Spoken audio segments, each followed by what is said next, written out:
بسم اللہ الرحمن الرحیم۔ حقیقی نقطہ کے ناظرین، السلام علیکم ورحمۃ اللہ وبرکاتہ۔ میں تمام بزرگان دین انعامتہ کی بارگاہ میں ہدیۃً سلام پیش کرتا ہوں۔ السلام علیکم ورحمۃ اللہ وبرکاتہ۔ محترم دوستو، امید ہے کہ آپ اس چینل کو بڑے ذوق اور شوق اور محبت سے دیکھ رہے ہوں گے۔ محترم دوست، زندگی ذرہ ذرہ کر کے، قطرہ قطرہ کر کے اور ایک ایک نقطہ سیکھ کر بسر کرنے کا نام ہے، اور تمام عمر انسان اسی تگ و دو میں لگا رہتا ہے کہ انسان کا رخ مدینے والے کی طرف، اللہ کی طرف سیدھا ہو جائے۔ آج چند دوستوں سے بات ہو رہی تھی، اور بات یہ ہو رہی تھی کہ انسان جب بچہ ہوتا ہے تو کہتے ہیں یار بڑا ہوگا تو سمجھ جائے گا،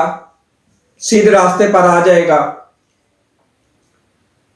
پھر کہتے ہیں کہ چلو اسکول جائے گا تو سیدھے راستے پر آ جائے گا، بڑا ہوگا تو ٹھیک ہے، اس کے کندھوں پر بوجھ پڑے گا۔ پھر کہتے ہیں جی شادی ہو جائے گی تو ٹھیک ہو جائے گا، ذمہ داریوں کا احساس ہوگا تو۔ پھر بال بچے ہو جاتے ہیں، حتیٰ کہ اسے کہا جاتا ہے یار تو اب سیدھے راستے پر آ جا، ٹھیک ہو جا، تو وہ کہتا ہے یار بس تھوڑا سا مسئلہ اٹکا ہوا ہے، وہ درست ہو جائے تو میں بالکل جو ہے نا اب ایسے کر دوں گا، یہ ہو جائے گا، وہ ہو جائے گا، اور میں ایسے کر دوں گا۔ حتیٰ کہ اسرائیل آ جاتا ہے، الہاکم التکاثر حتی زرتم المقابر، ہلاک کیا تمہیں مال کی کثرت نے یہاں تک کہ قبروں کے منہ جا دیکھے۔ اور ایک بندہ قدموں کی طرف کھڑا ہو کے قبر میں کہہ رہا ہوتا ہے یار یہ اس کا ذرا تھوڑا سا اس کے کفن سے چہرہ باہر کرنا نا، اور اس کے چہرے کو تھوڑا سا مدینے کی طرف رخ موڑو، قبلہ کی طرف رخ موڑو، تو اب جا کے کہیں اس کا چہرہ مدینے والے کی طرف مڑتا ہے، قبلہ کی طرف مڑتا ہے، تو اب کیا فائدہ، اب کیا پچھتائے جب چڑیاں چگ گئیں کھیت، اور وقت کے بعد تو پھر کسی چیز کا فائدہ نہیں ہوتا۔ اس زندگی کے اندر اس رخ کو رخ مصطفیٰ صلی اللہ علیہ وآلہ وسلم کی طرف اور اللہ کی بارگاہ کی طرف موڑنے کی ضرورت ہے۔ میں بات کر رہا تھا کہ یار دوستوں کو بہت ساروں کو پتہ ہی نہیں چلتا کہ طریقت کا راستہ ہے کون سا، اور میں نے دیکھا ہے کہ ہزاروں مرید ہوتے ہیں لیکن وہ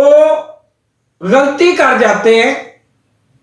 اور طریقت کے راستے میں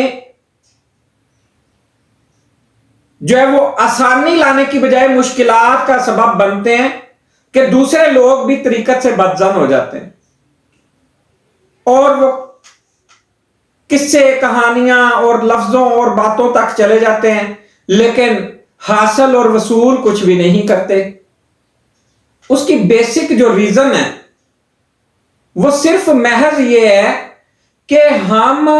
سمجھ ہی نہیں پاتے کہ طریقت راستہ کون سا ہے، حالانکہ طریقت بھی عین شریعت کا راستہ ہے۔ رسول اللہ صلی اللہ علیہ وآلہ وسلم کی ذات مبارکہ کو مد نظر رکھتے ہوئے اگر میں بتاؤں تو رسول اللہ صلی اللہ علیہ وآلہ وسلم نے ظاہری جسم کے ساتھ جو کچھ کر کے کہہ کے بتا دیا یہ شریعت ہے، اور رسول اللہ صلی اللہ علیہ وآلہ وسلم کا جو وجدان ہے، جو قلب ہے، اس تک جس نے محبت پیدا کر لی، اس راستے پر جو چلا، حضور کی ذات کی محبت رکھی، وہ طریقت ہے۔ اور فرق صاف ظاہر ہے کہ جب ایک چیز کو کہتے ہی ہم روحانی راستہ ہے کہ طریقت جو ہے روحانیت کا راستہ ہے، تو روحانی روح کبھی نظر آتی ہے؟ روح نظر نہیں آتی۔ اسی طریقے سے طریقت کی اچھائی اور طریقت نورانی راستہ جو ہے وہ لوگوں کی آنکھوں سے پوشیدہ ہے، مقام مرشد کو وہ نہیں جانتے، طریقت کے راستے کو وہ نہیں جانتے، اور رسول اللہ کے ظاہر کی بات کر لیں تو رسول اللہ کے تو ظاہر کو لوگ نہیں جانتے،